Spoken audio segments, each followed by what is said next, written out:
একটি নতুন আগামী মার্চ মাসের মাঝামাঝি সময় মার্কিন president mister Donald Trump Delhi সফরে আসবেন। তিনি যখন দিল্লিতে আসবেন ঠিক সেই সময়টাতে তিনি শেখ হাসিনার সঙ্গে সাক্ষাৎ করবেন। একইভাবে তিনি বাংলাদেশ নিয়ে খেলছেন, ডক্টর মোহাম্মদ ইউনূসকে নিয়ে খেলছেন। এবার ভারত থেকে নিশ্চিত কোনো পদক্ষেপের আজ পেতেই জেনারেল ওয়াকারুজ্জামান মুখ খুললেন।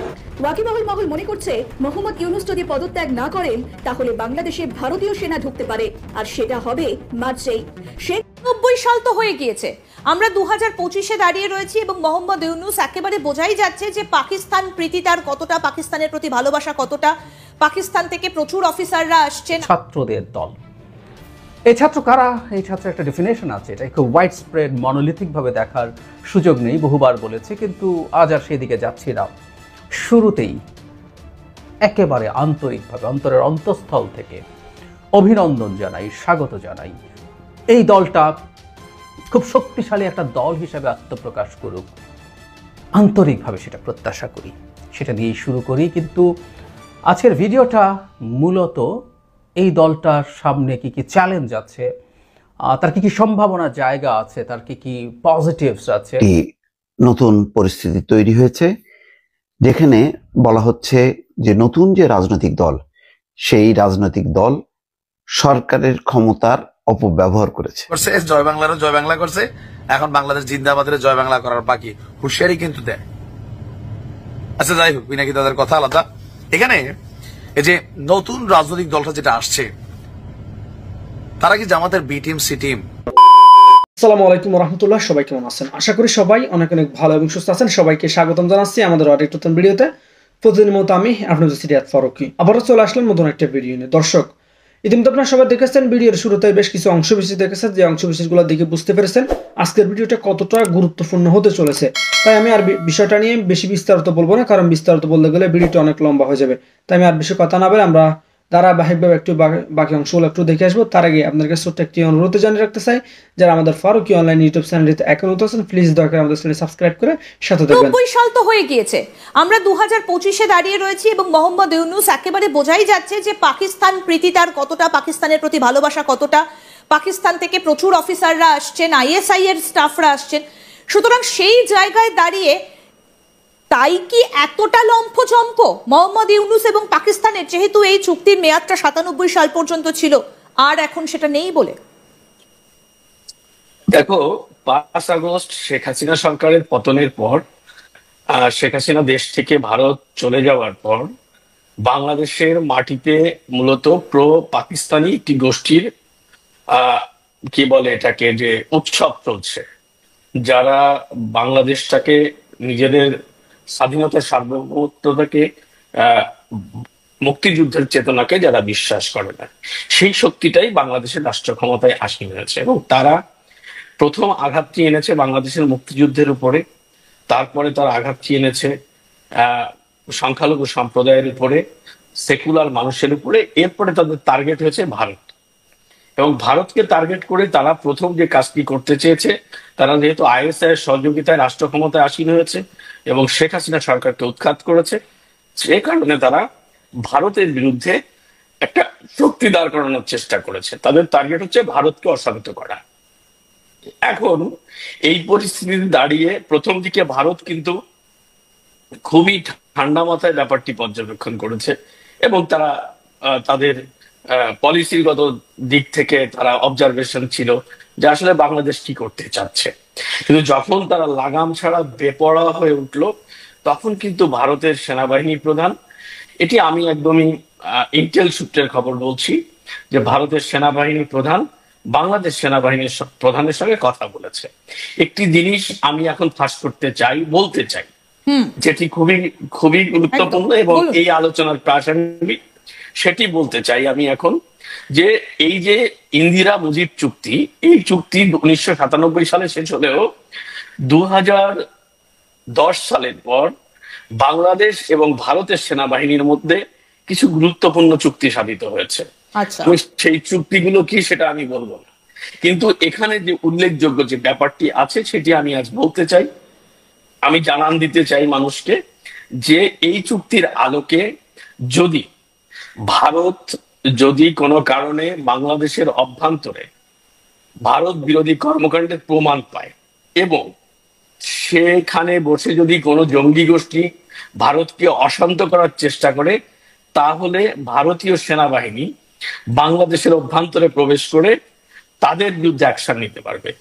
এরকম একটি চুক্তি বাংলাদেশের সঙ্গে, বাংলাদেশ সেনাবাহিনীর সঙ্গে ভারত সেনাবাহিনীর। দাদা আরেকবার রিপিট করবেন, যারা আমাদের দর্শকরা রয়েছেন তাদের জন্য আরো একবার যদি রিপিট করেন।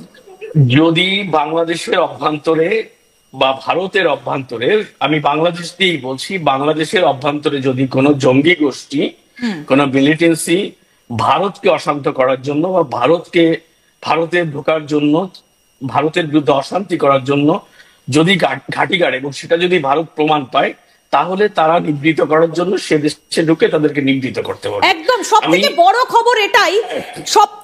খবর এটাই যে আবার নতুন একটা চুক্তি সম্পাদিত হয়েছে এবং যেটা আমাদেরকে এক্ষুনি দাদা বললেন, এটা কিন্তু এই মুহূর্তে দাঁড়িয়ে একটা অত্যন্ত গুরুত্বপূর্ণ বিষয়। বলুন।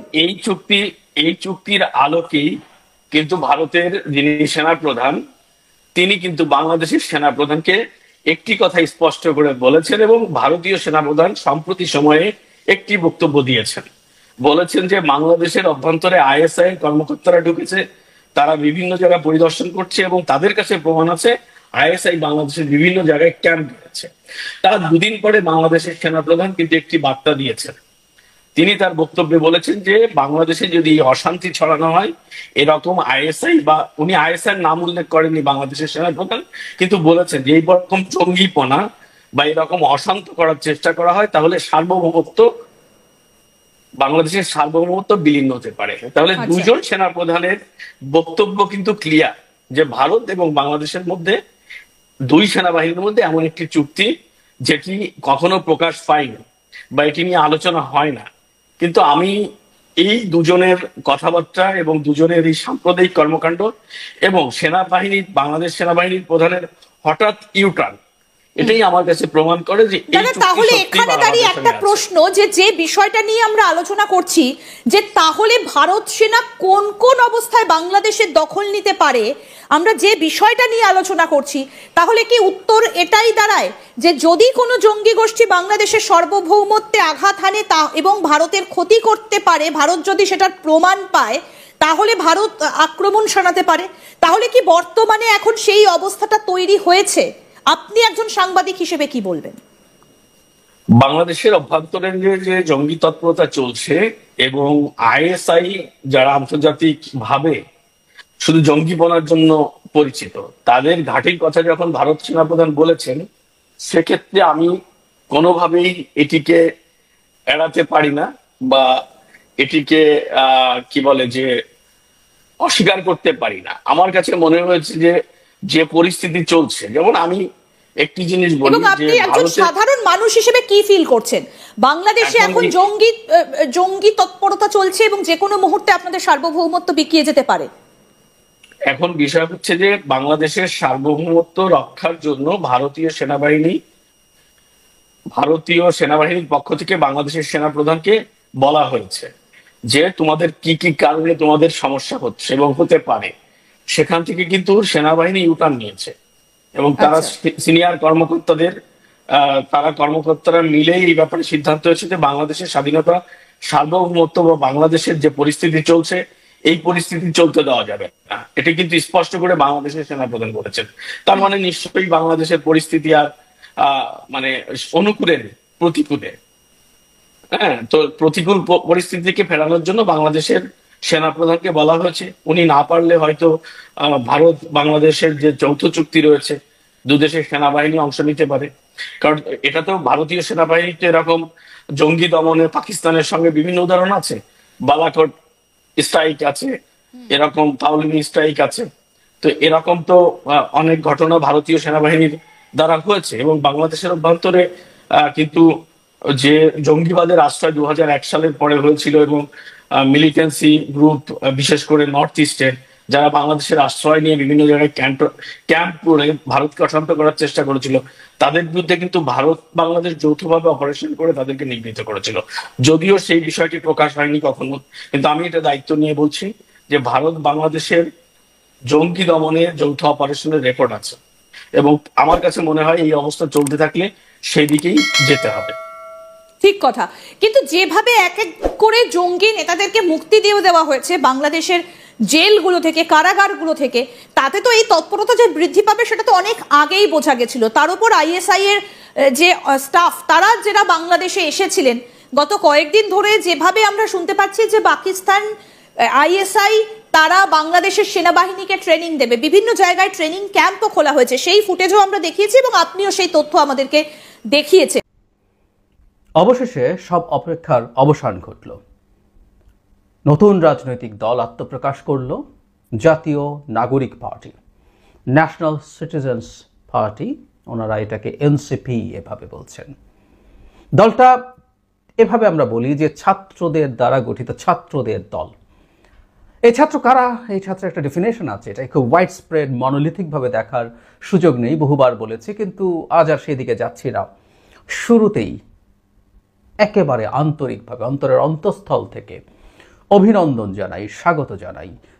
এই দলটা খুব শক্তিশালী একটা দল হিসেবে আত্মপ্রকাশ করুক, আন্তরিকভাবে সেটা প্রত্যাশা করি, সেটা দিয়েই শুরু করি। কিন্তু আজকের ভিডিওটা মূলত এই দলটার সামনে কি কি চ্যালেঞ্জ আছে, তার কি কি সম্ভাবনা জায়গা আছে, তার কি কি পজিটিভস আছে, এবং আখেরে এই দলটা কতটুকু দাঁড়াতে পারবে আমাদের রাজনৈতিক পরিমণ্ডলে, সেটা নিয়ে আমার টেক জানাতে চাই। আসলে একটা দল তৈরি হওয়ার পর তাদের উইকনেস এবং অন্য প্রবলেম নিয়ে আলোচনা করা কারো কারো কাছে সমীচীন বলে মনে নাও হতে পারে, কিন্তু আসলে আমি চিন্তা করে দেখলাম এই দলটাকে নিয়ে আসলে এর মধ্যে অনেক জায়গায় আমাকে কথা বলতে হয়েছে। টক শোতে কথা বলেছি এবং এটা লঞ্চিংয়ের আগে আগে বিভিন্ন মিডিয়া, এমনকি ফরেন মিডিয়া, আমি আল জাজিরাতেও এটা নিয়ে কথা বলেছি। ফলে যেহেতু কথাগুলো বলা হয়েই গেছে, আমি আর রাগ ঢাক না করে একটু বিস্তারিতভাবে একটু আলোচনা করতে চাই। প্রথম উইকনেস কী আছে, স্ট্রেংথ কী আছে, এবং শেষে আমি আসলে এই দলটা কতটা সফল হবে। এই সফল শব্দটা খুবই সাবজেক্টিভ, আই নো, কিন্তু আমি সফল বলতে ভোটের রাজনীতি এবং ক্ষমতায় যাওয়ার রাজনীতি। রাজনৈতিক দল মানে কিন্তু ক্ষমতায় যাওয়া, এর মধ্যে কোনো লুকোছাপার কিছু নেই। যারা লুকোছাপা করেন তাদেরকে আমি পছন্দও করি না। এই দলকে ডিসাইড করতে হবে আমরা ক্ষমতায় যাব, এখন সেটা কবে যাব সেটা ভিন্ন আলোচনা। রাজনৈতিক দল কোনো সামাজিক সংগঠন না, রাজনৈতিক দল তৈরি হয় রাজনীতি করার জন্য, এবং রাজনীতির মূল লক্ষ্য হচ্ছে রাষ্ট্রের ক্ষমতায় যাওয়া, অবশ্যই বৈধ পন্থায়, গণতান্ত্রিক পন্থায় ক্ষমতায় গিয়ে তার পলিসি ইমপ্লিমেন্ট করা, ফুল স্টপ। এর বাইরে কোনো রাজনৈতিক দলের উদ্দেশ্য থাকতে পারে না। এটা হতে পারে যে কোনো একটা দল সেই অর্থে অতটা শক্তিশালী হয়ে ওঠেনি, সে স্বপ্ন দেখে না, কিন্তু তার মূল লক্ষ্য ওটাই হওয়া দরকার। এই দলটারও সেই লক্ষ্য হবে, আমি এটা এক্সপেক্ট করি। এখন থ্রেটস নিয়ে আগে একটু কথা বলবো বলেছিলাম, এগুলো অলরেডি কথা বলা হয়েছে, আজকে একটু অর্গানাইজ হয়ে একটা ভিডিওতে একটু বিস্তারিতভাবে বলতে চাই। প্রথম যে অভিযোগ এই দলটার বিরুদ্ধে অনেক সময় এসছে, পারসেপশন। আমি বহুবার বলি যে আমাদের এই তরুণ বন্ধুদের এই জিনিসটা মাথায় রাখতে হবে, রাজনীতিতে পারসেপশন ম্যাটার করে। বাস্তবে কি হয়েছে সেটা ভিন্ন ব্যাপার, কিন্তু মানুষ কি ভাবছে সেটা ম্যাটার করে। আমি মনে করি রাজনৈতিক দলটা শুরু থেকেই এটা এক ধরনের সরকার পেট্রোনাইজড দল, এই আলাপটা আছে মাঠে, অন্তত সচেতন মানুষদের মধ্যে এটা আছে।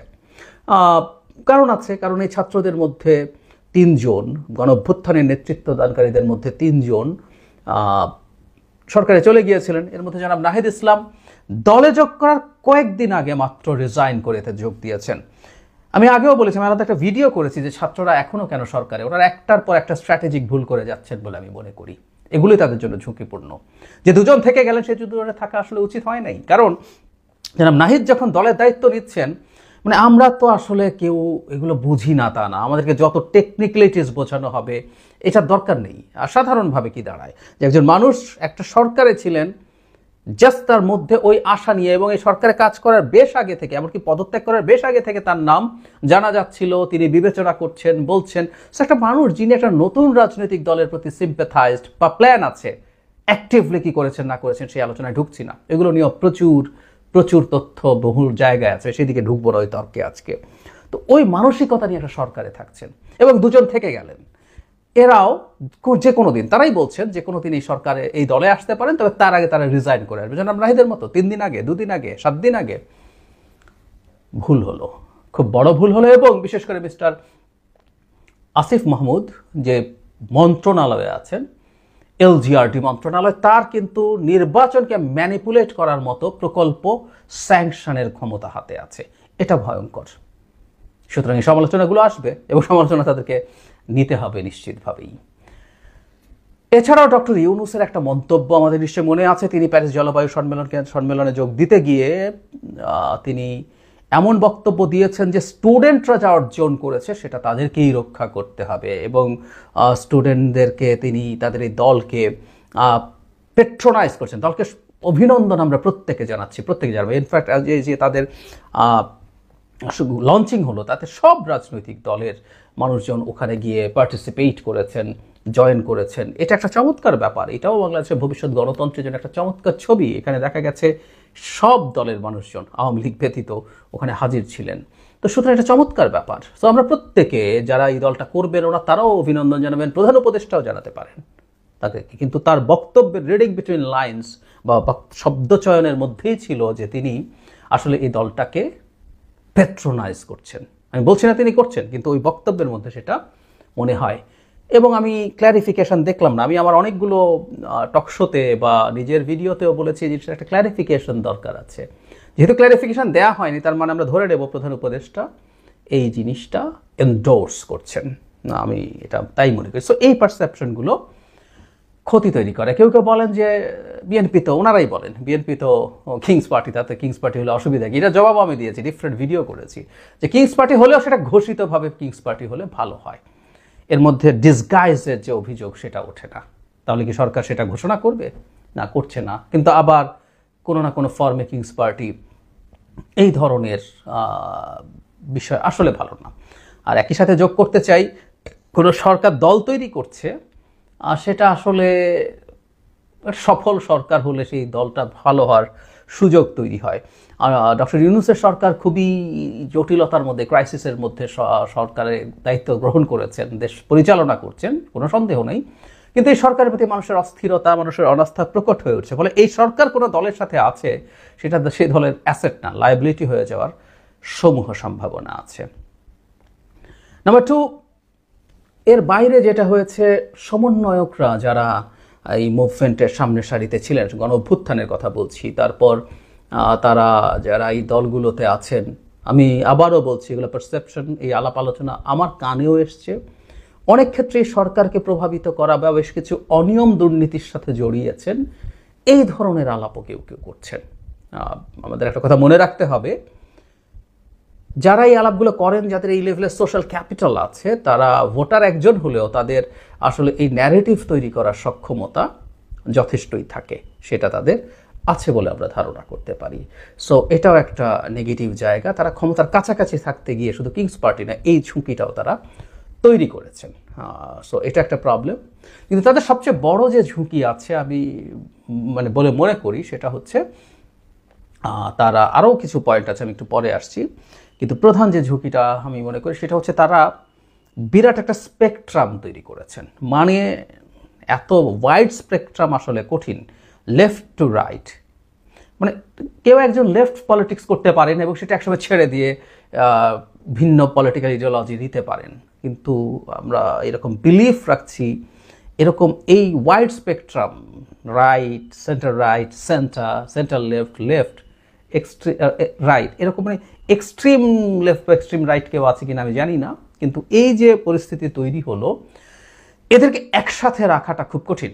তারা একটা খুব সঠিক কাজ করেছেন, এটাকে আমি খুবই ওয়েলকাম করি। তারা একটা মধ্যপন্থী দল। আমি ইনফ্যাক্ট বিস্তারিত কথা বলবো তাদের যে ঘোষণাপত্র আছে এই দলটা সম্পর্কে, তাদের এই ঘোষণাপত্রের একটা অ্যানালিসিস আমি করব, সেটা দরকারও আছে। যারা নাহিদ ইসলাম ওটা পাঠ করেছেন, দলের সভাপতি,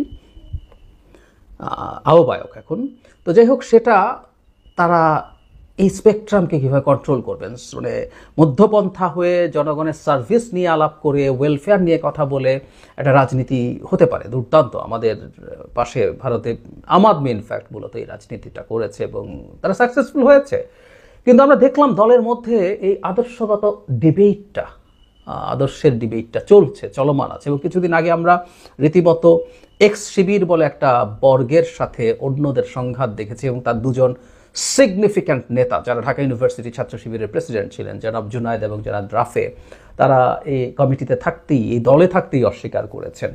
তো এইটা বা অন্যান্যদের সাথে আদর্শগত ডিবেট কিভাবে তারা হ্যান্ডেল করবেন, এটা একটা।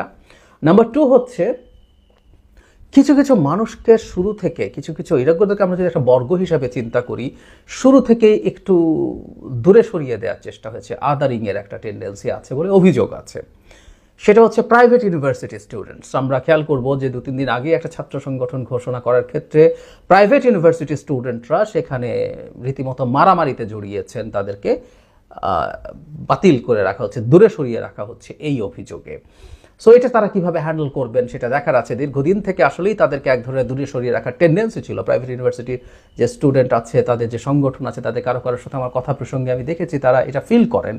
এবং আমি দেখলাম, আমি নিশ্চিত নই, তারপরও আপনি যদি ভুল করে আমাকে একটু মন্তব্যে জানাবেন, যে টপ 10 পজিশনসের কথা বলা হলো, তাদের যে তালিকা আমাদের সামনে আসলো, এখানে একজনও প্রাইভেট ইউনিভার্সিটি স্টুডেন্ট নেই। সো যে গতদিনের সংঘাত থেকেও, গত 2-3 দিন আগের সংঘাত থেকেও যে তারা কিছু শিখেছেন তা কিন্তু দেখছি না। সো এটা একটা ভেতরে টিকিং টাইম বম্ব হিসেবে থেকে যেতে পারে। Not only that, Madrasa students যারা খুবই গুরুত্বপূর্ণ রোল প্লে করেছেন, বিশেষ করে যাত্রাবাড়িতে তাদের বিরাট সংখ্যার উপস্থিতি ছিল, এবং যাত্রাবাড়ি অতি গুরুত্বপূর্ণ ভূমিকা পালন করেছে শেখ হাসিনা পতন এবং পলায়নের ক্ষেত্রে। সো সেখানকারও তাদেরকে কিভাবে অ্যাকোমোডেট করা হবে, সো এই ইন্টারনাল কনফ্লিক্টটা একটা বড় ক্রাইসিস তৈরি করতে পারে। আমি আরেকটা বড় ঝুঁকি আছে বলে মনে করি, সেটা হচ্ছে, আমি জানি না, এটা তারা আবার ভালো বুঝবেন, তারা মনে করেছেন যে খুবই তরুণদেরকে দিয়ে করলেই একটা দল সবচেয়ে ভালো হয়ে যাবে। তাহলে কি আমি ঠিক জানি না যে তারা শুধু তরুণদেরকেই টার্গেট করছেন? একটা দেশের ক্ষমতায় যদি ভোটের মাধ্যমে কাউকে যেতে হয়, সিগনিফিক্যান্ট নাম্বার অফ সিটস পেতে হয়, তাহলে তাদেরকে তো আসলে সবাইকে অ্যাট্রাক্ট করতে পারতে হবে। আমি তাদের দল ভীষণ তরুণ নির্ভর, তরুণদের দ্বারা গঠিত দল হিসেবে দেখছি। আমাদের এই মাটিতে অতি তরুণদের দিয়ে তৈরি করা দলের একটা উদাহরণ আছে, এবং পারহ্যাপস এদের অ্যাভারেজ যে ক্যালিবার এই ছাত্রদের, তার চাইতে মাছ হায়ার ক্যালিবারের ছিলেন সেই ছাত্ররা, সেই তরুণরা। আমি জাসদের কথা বলছি। তারা অনেক ক্ষেত্রে অনেক সমস্যা করেছেন এবং অনেক হঠকারী সিদ্ধান্ত নিয়েছেন। আমার বিবেচনায় সেগুলো হয়েছিল মূলত তাদের বয়স কম থাকার কারণে। তাদের ব্রিলিয়ান্স, তাদের জ্ঞান, এগুলো কোনোটাই কম ছিল না। বাংলাদেশের মতো একটা জটিল দেশের পলিটিক্যাল স্ফিয়ারে অপারেট করতে হলে জীবনের অভিজ্ঞতা প্রয়োজন, এবং শুধু জীবনের অভিজ্ঞতা না, আমাদের বয়স বৃদ্ধির সাথে সাথে আমরা যেমন অভিজ্ঞতা অর্জন করি, আমাদের ইমোশনাল ইন্টেলিজেন্স বাড়তে থাকে। সব কিছু মিলিয়ে আমরা আসলে বেটার পারফর্ম করতে পারি। আমি বলছি না যে বুড়োদেরকেই নিয়ে আসতে হবে, কিন্তু আরও বেশ কিছু সিনিয়র মানুষ আসলে এই দলে থাকা দরকার ছিল, এবং সেটা থাকলেই ভালো হতো। আর এই ট্যাগ ইটসেলফ ছাত্রদের দল, এটা অনেক মানুষকে এটা থেকে, এটা যেমন একটা পজিটিভস আছে যে ছাত্ররা আগ্রহী হবে, তরুণরা আগ্রহী হবে, আবার ঠিক উল্টো দিকে মধ্যবয়স্ক থেকে বৃদ্ধ মানুষজন এটার সাথে খুব অ্যালাইন্ড মনে নাও করতে পারেন। এটাও তাদের জন্য একটা রিস্কি গেম বলে আমি মনে করি। পজিটিভস কি আছে? এই যে কিংস পার্টি বললাম, এটা কিংস পার্টি মানুষ মনে করলো এটা একটা ভিন্নতা আছে। ভিন্নতা হচ্ছে এইরকম, আমরা 1-11 সময় ফেরদৌস আহমেদ কোরেশি যে কিংস পার্টি তৈরি করেছিল, প্রথম কথা হচ্ছে 1-11 একটা সামরিক অভ্যুত্থান ছিল। সেখানে সিভিল কিছু মানুষকে সামনে রাখা হয়েছিল, ক্ষমতা মূলত সেনাবাহিনীর হাতে ছিল, এবং রাস্তার মানুষের আন্দোলনের ফলে সেটা তৈরি হয়। এবং হঠাৎ করে একজন মানুষ এসে, যাকে খুব বেশি মানুষ চিনত না, দেখলাম আমি পরে যে তার নিজেরও খুব উল্লেখযোগ্য একাডেমিক ব্যাকগ্রাউন্ড তো আছে, তার রাজনীতিরও খুব গুরুত্বপূর্ণ গ্লোরিয়াস ব্যাকগ্রাউন্ড, আমি ফেরদৌস আহমেদ কোরেশির কথা বলছি। কিন্তু সেটা আসলে মানুষ নেয়নি। কিন্তু এটা কিংস পার্টি যদি পারসেপশন হয়ও, এখানে যারা নেতৃত্বে আছেন, বিশেষ করে জনাব নাহিদ ইসলাম, সামনে আছেন এখানে যিনি মেম্বার সেক্রেটারি জনাব আক্তারকেও আমরা রাজপথে দীর্ঘ সময় লড়াই করতে দেখেছি। নাহিদকে যেমন আমরা এই মুভমেন্টের সময় ছিলেন, নাহিদের রাস্তায় ছিলেন, আমি পরে অনেক ছবি দেখলাম, কিন্তু আক্তারকে বহু সময় ফাইট করতে দেখা গেছে। এমনকি ডাকসুটি তথাকথিত নির্বাচনেও ভিপি নূরের সাথে তিনি আরেকটা সিটে জিতেছিলেন।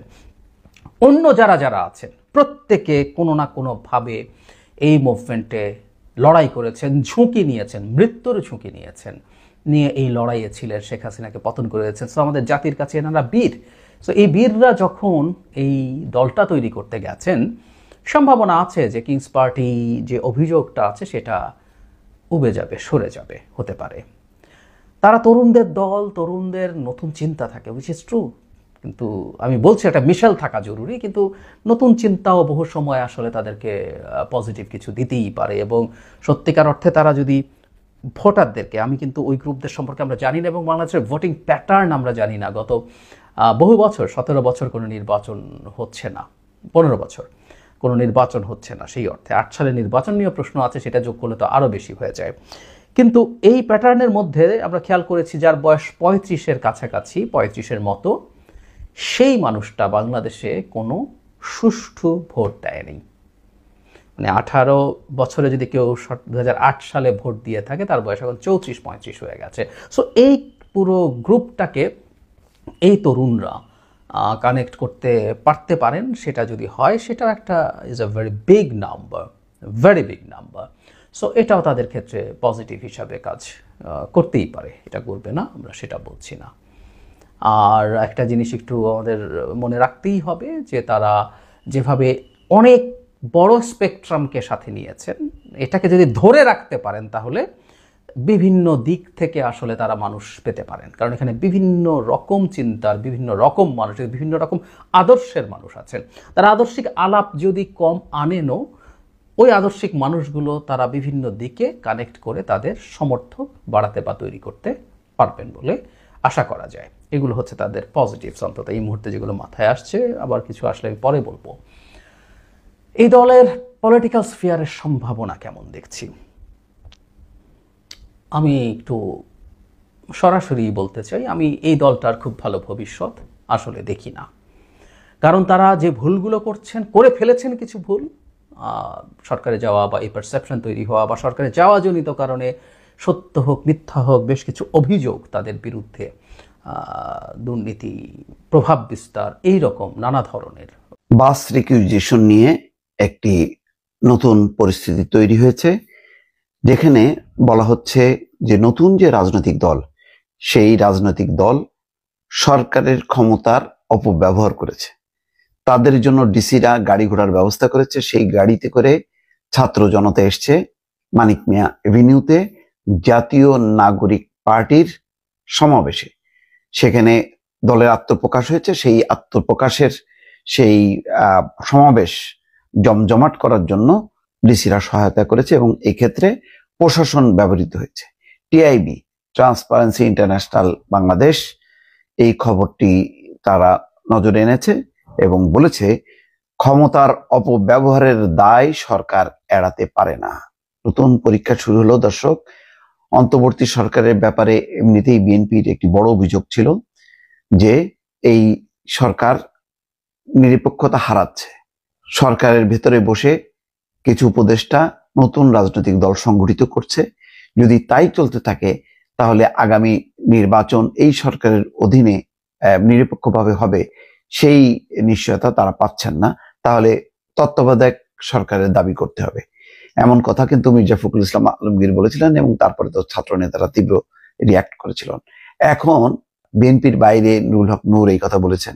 এমনকি টিআইবির মতন আন্তর্জাতিক খ্যাতিসম্পন্ন একটি প্রতিষ্ঠান, তারাও এই বিষয়ে বক্তব্য দিয়েছে। যদিও সরকারের প্রধান উপদেষ্টার প্রেস সচিব বলেছেন যে রিকুইজিশন করা হয়েছে চাপে পড়ে এবং সেটি দলের জন্য না, গণঅভ্যুত্থানের ছাত্র জনতা বা তাদের স্বজনরা ঢাকায় আসবেন সমাবেশে, সেই কারণে। তারপরেও তারা তো এমন একটি সমাবেশে আসছে যেটি একটি রাজনৈতিক দল অন্য 10টি রাজনৈতিক দলের মতন। একইভাবে নুরুল হক নূর কিন্তু ইতিমধ্যে বলেছেন যে 2 ছাত্র উপদেষ্টা আছেন, তাদেরকে পদত্যাগ করতে হবে, সরকারকে নিরপেক্ষ থাকতে হবে। পিরোজপুরের কথা তিনি উল্লেখ করেছেন।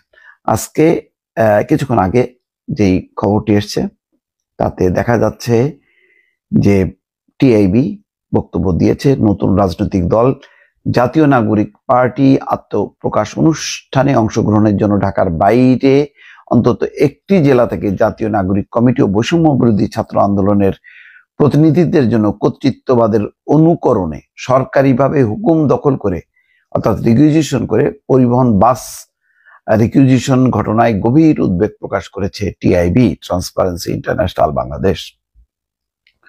সংস্থাটি বলছে এনসিপির জন্মলগ্নেই এরূপ ক্ষমতার অপব্যবহার ও অনৈতিকতার দায় অন্তর্বর্তী সরকার এড়াতে পারে না। শনিবার গণমাধ্যমে পাঠানো এক বিবৃতিতে এই উদ্বেগ জানিয়েছেন টিআইবির নির্বাহী পরিচালক ইফতেখারুজ্জামান। তিনি বলেন, এনসিপির জন্মলগ্নে এরূপ ক্ষমতার অপব্যবহার এবং অনৈতিকতার দায় অন্তর্বর্তী সরকার এড়াতে পারে না। অন্যদিকে সেকেন্ড রিপাবলিক এবং নতুন রাজনৈতিক বন্দোবস্তের ব্যানারে এই ধরনের কর্তৃত্ববাদী পুরনো চর্চা পরিহার করার জন্য এনসিপি ও তার সব পর্যায়ের নেতাকর্মী ও সমর্থকদের অঙ্গীকারবদ্ধ হওয়ার আহ্বান জানিয়েছে সংস্থাটি। টিআইবি নির্বাহী পরিচালক বলেন, ছাত্র জনতার অভূতপূর্ব আত্মত্যাগের বিনিময়ে সূচিত নতুন বাংলাদেশের অভীষ্ট অর্জনের আন্দোলনে নেতৃত্ব প্রদানকারী শিক্ষার্থীদের হাত ধরে নতুন রাজনৈতিক দলের আবির্ভাব কর্তৃত্ববাদ পতন পরবর্তী বাংলাদেশের গুরুত্বপূর্ণ মাইল ফলক হিসেবে বিবেচিত হওয়ার সম্ভাবনা রয়েছে। বৈষম্য বিরোধী চেতনায় উদ্বুদ্ধ তরুণ নেতৃত্বের হাতে গঠিত নতুন রাজনীতির প্রতি মানুষের প্রত্যাশাও অপরিসীম। এই প্রত্যাশা পূরণের পূর্ব শর্ত হিসেবে দলটিকে একেবারে শুরুতেই বাস রিকুইজিশনের এই নজির এবং তার নেতিবাচক প্রভাবকে রেড অ্যালার্ট হিসাবে গ্রহণ করার পাশাপাশি ভবিষ্যতে এই জাতীয় গতানুগতিক আত্মঘাতী কর্মকাণ্ড এবং আচরণ থেকে বিরত থাকার আহ্বান জানায়। ইফতেখারুজ্জামান বলছেন, শিক্ষার্থীদের গড়া এই নতুন রাজনৈতিক দল জিরো সাম রাজনীতি নির্ভর ক্ষমতার অপব্যবহারের হাতে জাতীয় জিম্মি দশা থেকে এদেশের উত্তরণের সম্ভাবনা এবং ইতিবাচক গণতান্ত্রিক চর্চা বিকাশে সহায়ক হতে পারে। স্বাভাবিকভাবে নতুন নেতৃত্বের চর্চা এবং আচরণে পতিত কর্তৃত্ববাদী বা কোনো প্রকার ক্ষমতার অপব্যবহারের পুনরাবৃত্তি তাদের প্রতি জনমনে বিরূপ ধারণার জন্ম দিবে এবং নতুন বাংলাদেশের জবাবদিহিমূলক গণতান্ত্রিক বোধ এবং চেতনা বিকাশকে বাধাগ্রস্ত করবে। টিআইবির নির্বাহী পরিচালক মনে করেন, রাজনৈতিক প্রতিনিধিত্ব, জনপ্রতিনিধিত্ব এবং সরকার পরিচালনায় একচ্ছত্র আধিপত্যের মাধ্যমে কর্তৃত্ববাদী আচরণের সংস্কৃতির পরিবর্তে নতুন রাজনৈতিক দল মূল অনুঘটকের ভূমিকা রাখবে। দেশবাসী এমন আশা করবে। তবে সবকিছু নির্ভর করবে নতুন দল এদেশের রাজনীতিতে দীর্ঘদিন লালিত ক্ষমতার অপব্যবহারের চর্চা থেকে কতটুকু দূরে থাকতে পারবে তার উপর। তিনি বলেন, অন্তর্বর্তী সরকারের দায়িত্ব সব পর্যায়ে যে কোনো ধরনের রাজনৈতিক মহলকে সব ধরনের পৃষ্ঠপোষকতা দেওয়া থেকে বিরত থাকে। অর্থাৎ তারা যাতে কোনো দলকে পৃষ্ঠপোষকতা করছে এমন যাতে মনোভাব বা কর্মকাণ্ডে যাতে পরিস্ফুটিত হয় না। এই জন্যই শুরু থেকে দেখেন নাহিদ ইসলাম যখন পদত্যাগ করলেন তার পদত্যাগটা কিন্তু অন্যদের থেকে আলাদা। যেভাবে প্রধান উপদেষ্টা পদত্যাগপত্র নিলেন, করমর্দন করলেন, আলিঙ্গন করলেন, তারপর তাকে নিয়ে তারই প্রেস সচিব প্রেস কনফারেন্স করলেন, এটি অনেকের দৃষ্টিতেই লেগেছে যে তাহলে কি এই সরকার তাদেরকে আশীর্বাদ দিচ্ছে, নতুন রাজনৈতিক দল করতে অনুপ্রেরণা যোগাচ্ছে। তো সেই ক্ষেত্রে একটা সামগ্রিক একটা অনুপ্রেরণা বিষয় থাকার দরকার ছিল, স্পেশালি কোনো একটি রাজনৈতিক দলের প্রতি। কেন আবার বাস রিকুইজিশনের অভিযোগ? সুতরাং সব মিলিয়ে একটা যে সন্দেহ অবিশ্বাস বিভিন্ন মহলে তৈরি হয়েছে, এটি নতুন দলকেই পরিষ্কার করতে হবে। দর্শক ভালো থাকবেন, আল্লাহ হাফেজ। বাংলাদেশ জামাত ইসলাম দলটির জন্মের পর থেকেই বাংলাদেশে নানান সময়ে রাজনৈতিক দলগুলোর সাথে বন্ধুত্বের স্বাদও পেয়েছেন, শত্রুতার স্বাদও পেয়েছেন। আওয়ামী লীগের সাথে একসময় জামাতের বন্ধুত্ব ছিল, আবার এই জামাতকে ফাঁসি টাসি দিয়ে ঝুলাইছে। তবে পিনাকি দাদা কিন্তু হেল্প করছিল, এটা খেয়াল আছে অনেকের নিশ্চয় না। অনেকে বলেন যে ভাই দেখেন তৎকালীন প্রেক্ষাপটে যে আন্দোলন হয়েছিল, গণজাগরণ মঞ্চ প্রধান একজন খেলোয়াড় কিন্তু পিনাকি দাদা ছিলেন। আর তিনি যে খেলতে পারেন এটা নিশ্চয় আর কারোর বোঝা নাই। যখন তিনি জামাত নিয়ে খেলছেন, ফাঁসিতে চড়ানোর জন্য যা যা করার দরকার করে আসছেন, এখন আবার আওয়ামী লীগ যখন খেলতেছে 32-এর অবস্থা কাহিল, বিএনপির যে হুঁশিয়ারি দেয় এখনো কিন্তু বোঝা নাই। দেখেন পিনাকি দাদা ছুঁড়ে 36 গা জয় বাংলা গোড়াতে টিনি, জামাতও জয় বাংলা করছে, জয় বাংলারও জয় বাংলা করছে, এখন বাংলাদেশ জিন্দাবাদের জয় বাংলা করার বাকি, হুঁশিয়ারি কিন্তু দেয়। আচ্ছা যাই হোক, পিনাকি দাদার কথা আলাদা। এখানে এই যে নতুন রাজনৈতিক দলটা যেটা আসছে তারা কি জামাতের B team, C team? Calculation বলছে তারা জামাতেরই বি অথবা সি টিম। কেন ক্যালকুলেশন বলছে? এই দলটার মুখে জামাত নিয়ে কখনো আপনি কোনো নেগেটিভ বক্তব্য পাবেন না। তবে নাহিদ যেটা বলছে এটাও একটা স্ট্যান্ডার্ড কৌশল হইতে পারে, যে দেখো আমরা কখনো জামাত নিয়ে বলেন এমন একটা কথাই বলে দিব যেন সারা দেশের মানুষ মনে করে যে আমরা আর জামাত আলাদা। আমরা ভাবতেছিও, বাট এটাই বাস্তবতা, হইতেও পারে নাও হইতে পারে। আমরা পারসেপশন নিয়ে কথা বলি, সম্ভাব্য যে বিষয়গুলা। আচ্ছা, এখন এই যে ছাত্ররা গতকালকে দল করছে, সারা বাংলাদেশে এককভাবে নির্বাচন করলে 20টা সিট এরা পাবে না। আমি লিখিত এখন লিখে দেই, বলে কেমনে দেন দেই। এদের প্রতিনিধি দিয়া বিএনপি, জামাতের বা আরো যে দলগুলো আছে এদের বিপরীতে একজন প্রার্থী দিয়া নাহিদ স্যার যে 2-4-10টা ছেলে সিট পাবে, কিন্তু বাকিরা পাবে না। এটা হচ্ছে বাস্তবতা। বাট তারা কৌশল করছে, সেখানে পুরান অনেক বিএনপি থেকে দলছুট নেতা, সাবেক অনেক সেনা সদস্য, আরো অনেক দলের জুনায়েদ আহমেদ সাকি টাকি বা বিপিনুরের মতন যারা আছেন এদেরকে কিন্তু তারা পিক আপ করার ট্রাই করতেছে। ওই ক্যারেক্টার গুলা যারা লোকালি অনেকটা পরিচিত, ইভেন ওয়ান ম্যান আর্মির মতন দলীয় পরিচয়ের বাইরে তিনি পাশ করে আসতে পারবেন। তারপরেও সরকার গঠন করতে পারবেন না। দরকার কি? ঐক্যজোট। ঐক্যজোট বিএনপি কি করবে ছাত্রদের সাথে? লিখিত রাখেন জীবনেও না, কারণ বিএনপির তো দরকারই নাই। তাহলে কাদের দরকার আছে? মাথায় আসছে জামাত ইসলামের দরকার আছে। আসুন কেন বলছি এই কারণে যে এই চিন্তা ভাবনাগুলো জামাতেরই। আমি কই থেকে বলছি, গতকালকে ছাত্রদের এই দলটি আত্মপ্রকাশের পর জামাত ইসলাম সহ বিএনপি সহ অনেক রাজনৈতিক দলের নেতারা সেখানে আমন্ত্রিত ছিল। তো দলটির যিনি জামাতের যিনি সেক্রেটারি আছেন, সেক্রেটারি জেনারেল মিয়া গোলাম পরওয়ার, ওনাকে গণমাধ্যম থেকে একটা প্রশ্ন করা হয়েছিল যে আসন্ন নির্বাচনে আপনার নতুন দলের সঙ্গে জামাত ইসলাম আলাপ করবে কিনা বা কোন ধরনের জোটে যাবে কিনা। তো জবাবে ইতিবাচক উত্তর দিয়েছেন জামাতের যিনি সেক্রেটারি আছেন গোলাম পরওয়ার। তিনি বলছেন যে আলাপ আলোচনার পথ সবসময় খোলা থাকে, ছাত্রদের দলের ক্ষেত্রেও সেই সম্ভাবনা থাকবে। এতটুকুতেই একটা মেসেজ ক্লিয়ার। বিএনপির জন্য টেনশন, যেটা মনে মনে বিএনপি ভাবছে যে একটা গুপ্ত দল বা অনেকে গোপনে গোপনে নানানভাবে, এমনকি বিএনপি বরাবর অভিযোগ করে থাকে যে সরকার পতনের পর প্রশাসনের বিভিন্ন জায়গায় সবাই দখল টখল নিয়ে আনিছে। ইভেন এই সরকার জামাতের প্রেসক্রিপশনে চলে। তো নাহিদ না কে জানি আবার একদিন বলছিল যে 5 আগস্টের পরে কে কে কোথায় লোক বসেছেন আমরাও জানি। ইভেন জামাত নিয়ে তাদের ওই রকম নেগেটিভ কোনো বক্তব্য নাই। বিএনপি নিয়ে বারবারই বলে যে 2 সাপের 1 বিষ, তারপরে হচ্ছে একটা পতন ঘটাই আর এক স্বৈরাচারের ক্ষমতা দিব না। আজারি হুজুর আবার কথা বলছে, যে বিভিন্ন কথা সবকিছু মিলিয়া সবার টার্গেট এখন BNP. Awami League out of topic. Awami League হচ্ছে শুধুমাত্র বক্তব্যকে উজ্জীবিত করার জন্য। ফ্যাসিস্ট হাসিনা, এই জুলাই অভ্যুত্থান, ক্ষমতা না জনতা, এগুলো হচ্ছে এনার্জেটিক বক্তব্য, মানে রিচার্জ করা, ভেতর থেকে ঘুমাই থাকা যে ফিলিংস, জাগাও জাগাও জাগাও, জাগায় আলছে জাগায়। এখন বিএনপি আগামী দিনে 2টা দলকে মোকাবেলা করতে হবে। একটা তো পুরান খেলোয়াড়, গুপ্ত খেলোয়াড় বিএনপির ভাষায় জামাত ইসলাম বা শিবির। 3 কোটি ভোটার আছে জামাত আমিরের বক্তব্য। এই 3 কোটি যখন বলছে, আমরা ধরে নিই সেটা 6 কোটি। জামাত ওইটা বলে যেটা আপনি ভাবেন না, আর যেটা ভাবতে চান সেটা বলে না।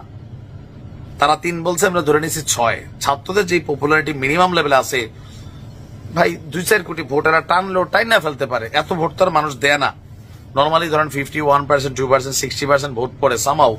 তো সেই হিসাবে জামাতের যারা ভোটারিটি, জামাতেরই ভোট দিব, কোনো কথা নাই। বিএনপির যারা ভোটার তারা বিএনপির ভোট দিবে না সবাই। কেন? লোকাল পর্যায়ে, গ্রাম পর্যায়ে, ইউনিয়ন পর্যায়ে যখন বিএনপির যে নেতাগুলো আছে তাদের মধ্যে সবাই তো নমিনেশন পাবে না। যিনি পাবেন না তারা গোপনে অন্য দলের ভোট দেয় না। এটার কারণও আছে, কারণ নেতা হওয়ার পরে সবার আগে যিনি তার প্রার্থী ছিলেন বা প্রতিদ্বন্দ্বী ছিলেন তারই দৌড়ায়, তারই মারে।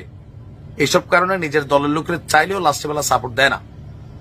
কিন্তু জামাতের বেলা হিসাব আলাদা, রসুনের মতন আলাদা আলাদা পাঁচ একটা টিম হয়ে যায়।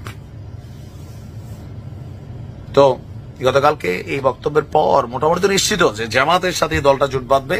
আগামী দিনের স্টেক হোল্ডার হিসাবে বিপিন সহ সবাই মিলা যারা এক সুরে কথা বলছে তারাই যাচ্ছে আগামী দিনের রাষ্ট্র ক্ষমতায় ফেস করতে হবে বিএনপিকে। দেখা যাক কি হয়। টান টান উত্তেজনা থাকবে এই 2025 সাল জুড়ে নির্বাচনের মাঝে। ভালো আমরা থাকবেন, আজকে আসসালামু যে আলাইকুম। সারা দেশে আলোচিত এবং সমালোচিত যে খবরগুলো আছে সেগুলো বেশ কিছু ভিডিও আপনাদের মাঝে তুলে ধরার চেষ্টা করেছি, যেগুলো ভিডিও দেখে আপনাদের মতামত অবশ্যই কমেন্ট করে জানাবেন। এখানে আমাদের ব্যক্তিগত কোনো মতামত নেই, আপনারা ইতিমধ্যে ভিডিওগুলো দেখেছেন, যে ভিডিওগুলো দেখে বুঝতে পেরেছেন আজকে ভিডিওটি কতটুকু গুরুত্বপূর্ণ ছিল। তো অবশ্যই যারা এতক্ষণ পর্যন্ত আমাদের সাথে ছিলেন তাদেরকে অসংখ্য ধন্যবাদ জানিয়ে এখানে শেষ করবো আজকের ভিডিও। ভালো থাকবেন, সুস্থ থাকবেন, আল্লাহ হাফিজ।